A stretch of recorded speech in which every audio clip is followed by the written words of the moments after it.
ఓం నమో శ్రీ లక్ష్మీ వెంకటేశ్వరాయ శ్రీ మహాగణాధిపతియే నమః. తులారాశి.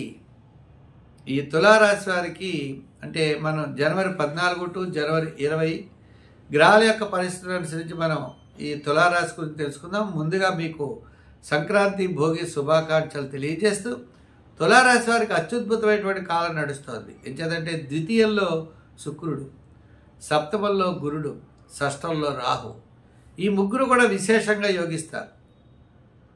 అంటే ద్వితీయంలో శుక్రుడు ఉండడం వల్ల సమయానికి అన్నీ కూడా మనకి శుభరూపమైనటువంటి పనులన్నీ కూడా నెరవేరుతాయి. బంధుమిత్రుల యొక్క కలయికలు ఆనందాన్ని కలగజేస్తాయి. ఆర్థిక వ్యవహారాలు కూడా బాగుంటాయి. స్థిరాస్తి సంబంధించిన వ్యవహారాలు, సోదరవర్గ సంబంధమైన వ్యవహారాల్లో అనుకూలమైన మార్పులు, పబ్లిక్ రిలేషన్స్ అనుకూలంగా ఉంటాయి.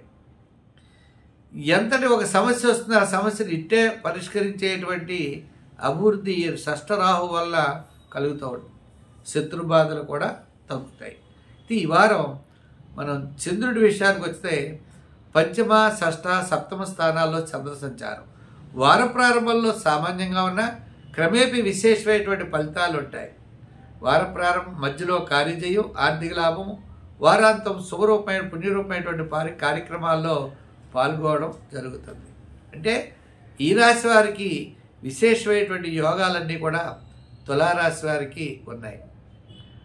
ఉద్యోగపరంగా అభివృద్ధి, రాజకీయ పరంగా గుర్తింపు, వృత్తుల పరంగా చూసినట్లయితే కళారంగ వారికి, న్యాయవాదులకి, వైద్యులకి వారి వృత్యానుసారం మంచి అభివృద్ధి అనేది తప్పనిసరిగా ఉన్నది. వ్యాపార పరంగా చూస్తే రియల్ ఎస్టేట్ వారికి, షేర్స్ వారికి, ఫైనాన్సు,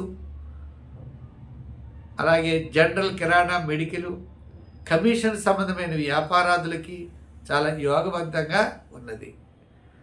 విద్యార్థులకి, మహిళలకి కూడా అనుకూలమైన వాతావరణం ఉన్నది. గత 4 వారాల కంటే ఈ వారం విశేషమైనటువంటి ఫలితాలు ఈ తులారాశి వారికి 4 వారాల నుంచి ఈ తులారాశి వారికి మంచి ఫలితాలు లభిస్తున్నాయి.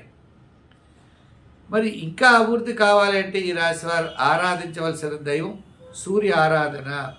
చతుర్థంలో రవి కాబట్టి సూర్య భగవాన్ని ఆరాధించడం, ఆదిత్య హృదయాన్ని పఠించడం చాలా మంచిది.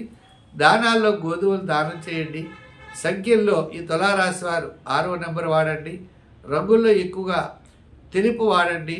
అలాగే ఎరుపు కూడా ఈ తులారాశి వారు వాడచ్చు. అంటే రూబీ కలర్ కూడా వాడచ్చు ఈ వారం.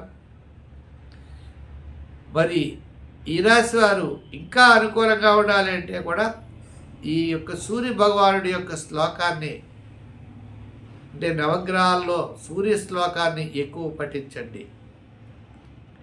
వీలైతే గోధుమ రొట్టెలని ఎవరికైనా ఆదివారం కానీ మిగిలిన రోజుల్లో కానీ అవకాశం ఉంటే పంచిపెట్టడం కూడా చాలా మంచి ఫలితాలు ఉంటాయి.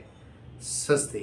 మరి ఈ కార్యక్రమాన్ని 10 మందికి అందించడం కోసం ప్రతి ఒక్కరు కూడా షేర్ చేస్తారని చెప్పి ఆశిస్తున్నాం.